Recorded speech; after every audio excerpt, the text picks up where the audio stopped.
शुभरात्रि।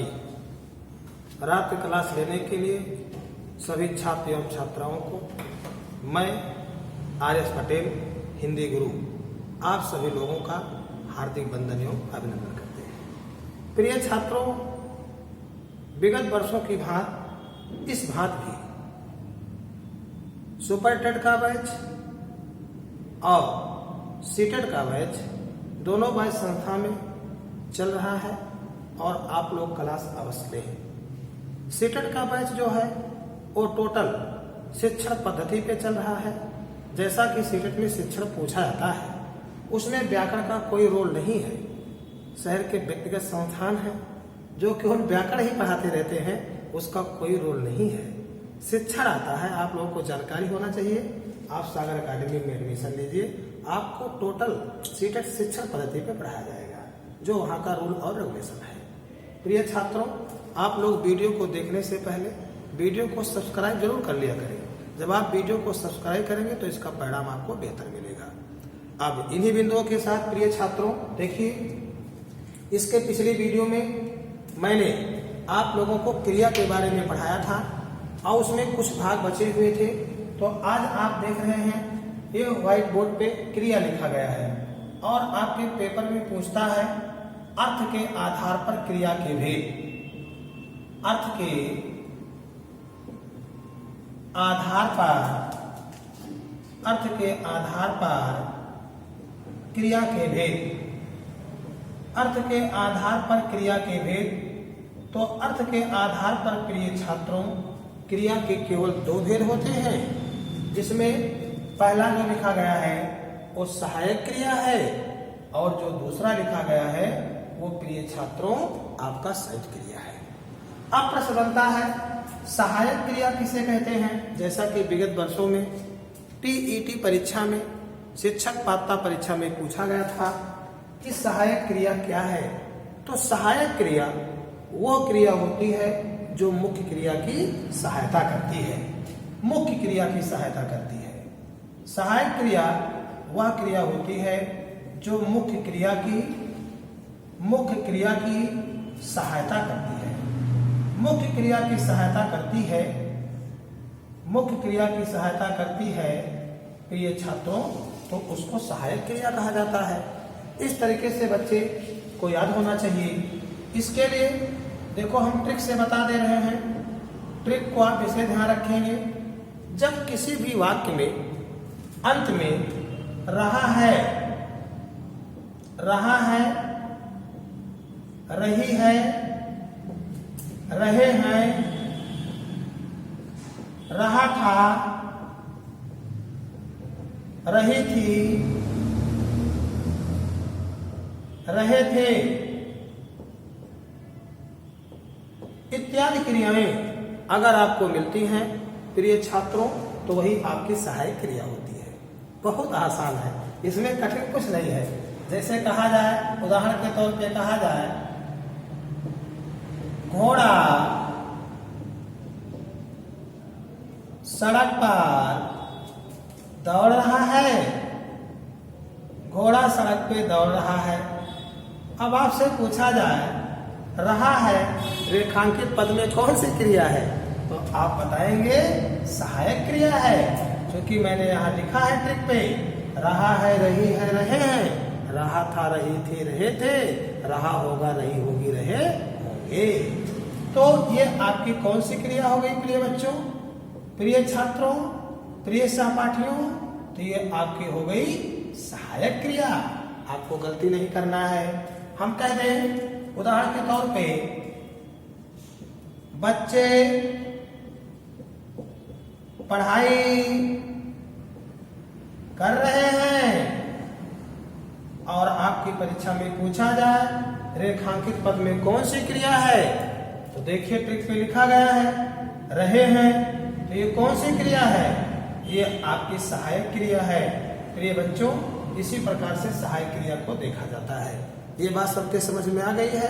इस पर आप बहुत सारे उदाहरण बना सकते हैं। कंसेप्ट क्लियर हो गया है तो बच्चे पढ़ाई स्वयं कर सकते हैं।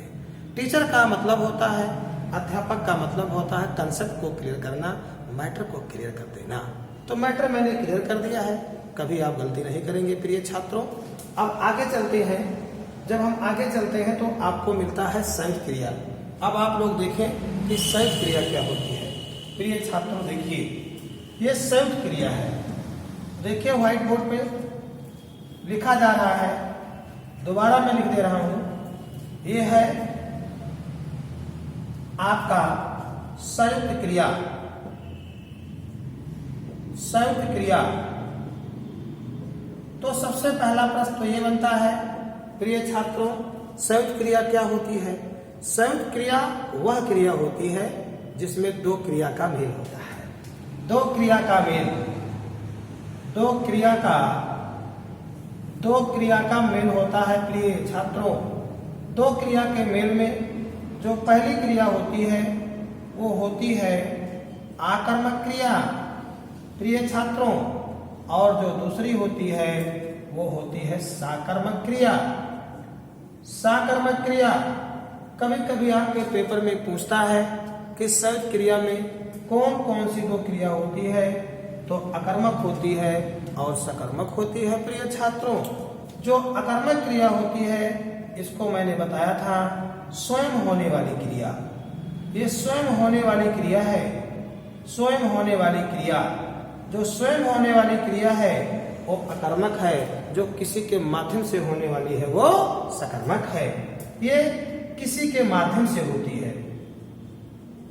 किसी के माध्यम से होने वाली क्रिया